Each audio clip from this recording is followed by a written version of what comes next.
Varapuzha police സ്റ്റേഷനിലുള്ളത്. പരാതി കൊടുക്കാൻ വന്നതാണ്. എനിക്ക് ഒരു മിനിറ്റ് വണ്ടിയിൽ നിന്നിട്ട് ബാക്കി പറയാം. ഒന്ന് സമാധാനത്തിൽ ഇരിക്കട്ടെ. ഇന്ന് രാവിലെ മുതൽ ഓട്ടമായിരുന്നു. ഓക്കെ, ഇന്ന് കേരളത്തിൽ ചെറിയൊരു ഭാഗം ആൾക്കാരുടെങ്കിലും മുന്നിൽ ഞാൻ പോക്സോ കേസ് പ്രതിയല്ല, പോക്സോ കേസ് ചെയ്ത ആളാണ്. ഓക്കെ, പെണ്ണുങ്ങളെ പീഡിപ്പിച്ചിട്ട് അബോർഷൻ ചെയ്ത് പൈസ കൊടുത്ത് ഒഴിവാക്കിയ ആളാണ്. ഡ്രഗ് ഉപയോഗിക്കുന്ന ആളാണ്. ഇതിനെല്ലാം കാരണക്കാരെന്ന് പറഞ്ഞാൽ ഞാൻ തീറ്റിപ്പോറ്റിയ കുറച്ച് നാറികൾ.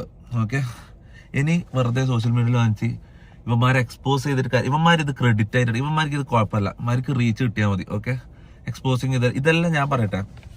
ഇത് കണ്ടോ, 2 ക്രിമിനൽ കേസുകളും പിന്നെ ഒരു ഡിഫേമേഷൻ്റെ ലീഗൽ നോട്ടീസ് ഓൾറെഡി അയച്ചു കഴിഞ്ഞു. ഓക്കെ, ഇനി കളികൾ ഡയറക്റ്റ് ലീഗലി പോകാൻ പോയെന്ന്. ഓക്കെ, നേരെ ജയിലിൽ കയറ്റാം. അത് തന്നെയാണ്, ഡയറക്റ്റ് നേരെ ഇവന്മാരെ ജയിലിൽ കയറ്റാന്നുള്ളതിന് ഉദ്ദേശം. കാരണം എക്സ്പോസിങ് ഒന്നും ഇവർക്ക് ഇതൊക്കെ റീച്ചാണ്. ഇതെല്ലാം നെഗറ്റീവ് റീച്ച് മുന്നോട്ട് പോവാ. ഇതാണ് ഇവരുടെ മൈൻഡ്. ഓക്കെ, അപ്പം ഞാൻ പറഞ്ഞിരുന്ന വെച്ചാൽ പോക്സോ കേസ്, അബോർഷൻ കേസാണെന്ന് എനിക്കറിയില്ല. പക്ഷെ സ്റ്റിൽ സമൂഹത്തിൽ ഒരാളെ നാറ്റിക്കണമെങ്കിൽ ഫസ്റ്റ് മൈൻഡിൽ വരുന്ന എന്തൊക്കെ കാര്യങ്ങളുണ്ടോ അതൊക്കെ ഇവരെനിക്കെതിരെ പറഞ്ഞിട്ടുണ്ട്.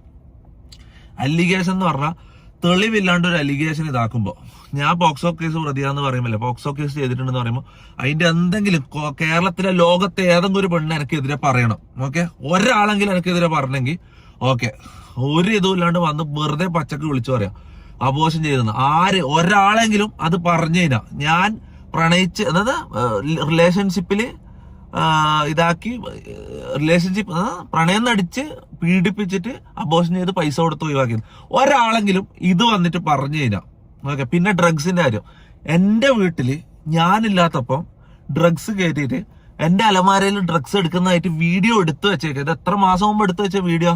ഇവര് വന്ന മുതലുള്ള പ്ലാൻ, ഞാൻ വിചാരിച്ചു 3 മാസം മുമ്പാണ് ഇവരെന്നെ കൊടുക്കാനുള്ള പ്ലാൻ തുടങ്ങി. ഇത് ഇവര് ജാസിന്റെ വായി തന്നെ ഇന്നലെ അറിയാണ്ട് വന്നിട്ട് 1 മാസം കഴിഞ്ഞപ്പോ തുടങ്ങിയ പ്ലാനിങ് ആണ്. അപ്പൊ ഇവരേൽ എന്തെല്ലാം ഉണ്ടാവും, എന്തെല്ലാം ഇങ്ങനെ എടുത്തു വെച്ചിട്ടുണ്ടാവും വീട്ടിൽ ഉള്ള സമയത്ത് തന്നെ. എന്തൊക്കെ ഇനി നാളെ ഒരു മനുഷ്യ പറയാം വീട്ടിന്റെ താഴെ ഞാനെയും കൊന്നിട്ട് കുഴിച്ചിട്ടിട്ടുണ്ടെന്ന് പറയും. ഓക്കെ, അപ്പൊ ഇവർ ഓരോന്ന് പറയുമ്പോൾ പിറ്റേ ദിവസം ഞാൻ വന്നിട്ട് അത് തെളിച്ചിട്ട് കാര്യമില്ല. ഞാൻ ഡയറക്റ്റ് നിയമപരമായിട്ട് പോയെന്ന്. ഓക്കെ, ഇതെന്ന് വെച്ചാൽ ഒരു കേസ് എന്ന് പറഞ്ഞാൽ ഒരു കേസ് സെപ്പറേറ്റ് ഞാൻ ഡ്രഗ്സിന് തന്നെ വേറെ തന്നെ കേസ് കൊടുത്തിട്ടുണ്ട്.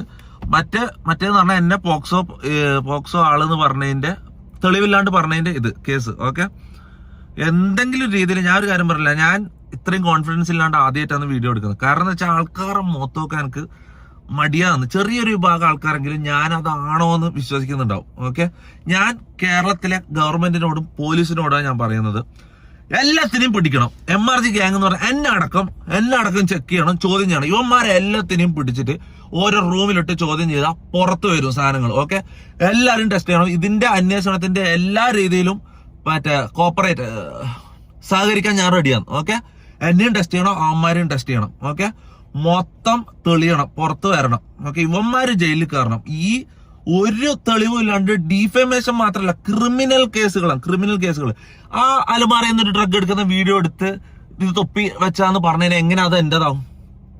ഇങ്ങനെയാണ് ഒരു ഡ്രഗ് എവിഡൻസ് ഉണ്ടാക്കല്. ഞാൻ ഡ്രഗ് അടിക്കുന്നുണ്ട് കളിക്കണം, ഞാൻ ഡ്രഗ് അടിക്കുന്നത് കാണിക്കണം. ഇവര് കഞ്ചാവ് ഞാൻ അടിക്കുന്നതല്ല കാണിക്കുന്നത്. എന്റെ അലമാരയിൽ നിന്ന് കഞ്ചാവ് എടുക്കുന്ന കാണിച്ചാൽ ഞാൻ അങ്ങനെ കഞ്ചാവ് അടിയാനാവും.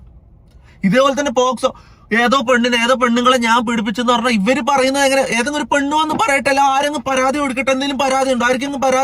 ആരെങ്കിലും ഇതുവരെ പരാതി പറഞ്ഞിട്ട് എന്നെ കുറിച്ച് ഒരു പെണ്ണ് കേസ് ഇത്രയും കാലമായിട്ട് ഒരു പെണ്ണ് കേസ് വന്നാ?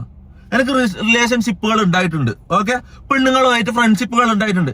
ആരെങ്കിലും ഞാൻ മോശമായിട്ട് പെരുമാറിയുന്ന എന്തെങ്കിലും ഡിസ്റെസ്പെക്ട് ഒരു വാക്ക് ആരെങ്കിലും ഒരു പരാതിയും കൊണ്ടുവാ മോനെ. ഞാൻ ഒരു കാര്യം പറയട്ടെ, ഇത് ഞാൻ ലീഗലി കളിക്കാൻ വേണ്ടിട്ട് ഇറങ്ങുന്നത്. ഇവന്മാരെ ഞാൻ ജയിലിൽ കയറ്റുന്ന പറഞ്ഞാൽ കയറ്റിയിരിക്കും. ഓക്കെ, പിന്നെ എന്താ പറഞ്ഞത്,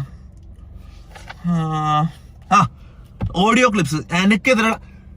ഈ ലോകത്ത് ഇന്നത്തെ കാലത്ത് ഒരാളെ നാറ്റിക്കാൻ വേണ്ടി മമ്മൂട്ടിന്റെ മോഹൻലാലിന്റെ വോയിസ് വെച്ചിട്ട് ഞാൻ ഉണ്ടാക്കി തരട്ടെ അങ്ങനത്തെ ഒരു സാധനം എന്തെല്ലാം പറഞ്ഞിട്ട് നമ്മൾ ടൈപ്പ് ചെയ്ത് കൊടുത്തു കഴിഞ്ഞാൽ ഉണ്ടാക്കി തരോടെ വെച്ച് ആ വോയിസും കൊടുത്തു കഴിഞ്ഞാൽ ആരെ വെച്ചുവാണെങ്കിൽ വോയിസുകൾ ഉണ്ടാക്കാം. മനസ്സിലാ? ഇത് വീഡിയോയിലാണെങ്കിൽ ഓക്കെ വിശ്വസിച്ചോ. ഈ ഓഡിയോ ക്ലിപ്സ് ഇതെങ്ങനെ വിശ്വസിക്കും? ഇതെങ്ങനെ നിങ്ങൾ വിശ്വസിക്കുന്നത്? ഇത് കുറെ ആൾക്കാരെ വിശ്വസിച്ചിട്ട് ഞാനത് ചെയ്തെന്ന് പറഞ്ഞിട്ട് നിൽക്കാം. ഞാൻ അത് പറഞ്ഞെന്നും പറഞ്ഞിട്ട് നിൽക്കാം. ഞാൻ പറയാ എല്ലാം ഞാൻ തെളിയിക്കും, എല്ലാ എവിഡൻസും ഞാൻ പോലീസിന് കൈമാറും. അവന്മാരെ കയ്യിലുള്ള പോലീസിന് കൈമാറണം. ഫോറൻസിക്കില് ഇട്ട് ടെക്നിക്കലായിട്ടും എല്ലാണ്ടും മൊത്തത്തിൽ ഇതിന്റെ അന്വേഷണം നടത്തണം, പിടിക്കണം. ഓക്കെ, ഇതിന്റെ സത്യം പുറത്തു തരണം. ഓക്കെ, ഇനി സോഷ്യൽ മീഡിയയിൽ വന്നിട്ട് ഞാൻ ഒരു കാര്യം പറയട്ടെ, അത്രയും സാധനങ്ങൾ എന്റെ കയ്യിലുണ്ട്. ഓക്കെ, അത്രയും സാധനങ്ങൾ എന്റെ കയ്യിലുണ്ട്. എനിക്ക് വേണമെങ്കിൽ ഇന്നൊരു ലൈവ് ഇട്ടിട്ട് വന്നിട്ട് ഇതിന്റെ മോളിലോ എന്നെ നാട്ടിക്കാം. എന്തിന്റെ ആവശ്യം? നാളെ വന്നിട്ട് അവർ പറയും അതൊന്നും അല്ലാന്ന് പറഞ്ഞിട്ട് പുതിയൊരു സാധനം ഉണ്ടാക്കിക്കൊണ്ടിരും. ഞാൻ ആരെയും കൊന്നുന്നോ അല്ലെങ്കിൽ വേറെന്താ ഈ പീഡനവും മയക്കുമരുന്നും കൊലപാതകവും കഴിഞ്ഞാൽ പിന്നെന്താ അടുത്ത എന്താ? നിങ്ങൾ ആലോചിച്ച് നോക്കുക. ആ സാധനം ഒരിക്കലും അടുത്ത് വരുന്നത് നോക്കിക്കോ. അടുത്ത എന്താ നിങ്ങൾ ആലോചിക്ക്. ആ സാധനത്തിന് അടുത്ത് ഒരു പറഞ്ഞിട്ട് വരും. ഓക്കെ, ഇതെന്ന് പറഞ്ഞാൽ ലീഗലി മൂവ് ചെയ്യേണ്ട സാധനമാണ്, ജയിലിൽ കയറേണ്ട സംഭവമാണ്. അപ്പൊ അങ്ങനെ തന്നെ ഞാൻ മൂവ് ചെയ്യാൻ പോയെന്ന്. ഓക്കെ, പിന്നെ വേറൊരു കാര്യം പറയാൻ പറഞ്ഞത്, ഡീഫമേഷൻ കേസ് ഞാൻ എന്തായാലും ജയിക്കും. ക്രിമിനൽ കേസും ഞാൻ ജയിക്കും. ഡീഫമേഷൻ കേസ് ജയിച്ചാൽ കിട്ടുന്ന പൈസ 10 പൈസ 9 പൈസ ഞാൻ തൊടൂല. അർഹതപ്പെട്ടവർക്കോ അല്ല രോഗികൾക്കോ അനാഥാലയത്തിലോ ഞാൻ അത് കൊടുക്കും. ഓക്കെ, ബാക്കി ഇനി ഞാൻ ഒരു ലീഗൽ ഫൈറ്റിന് ഞാൻ ഇറങ്ങാൻ പോവാ. ഇത് കഴിഞ്ഞിട്ട് കാണാം. Okay, by.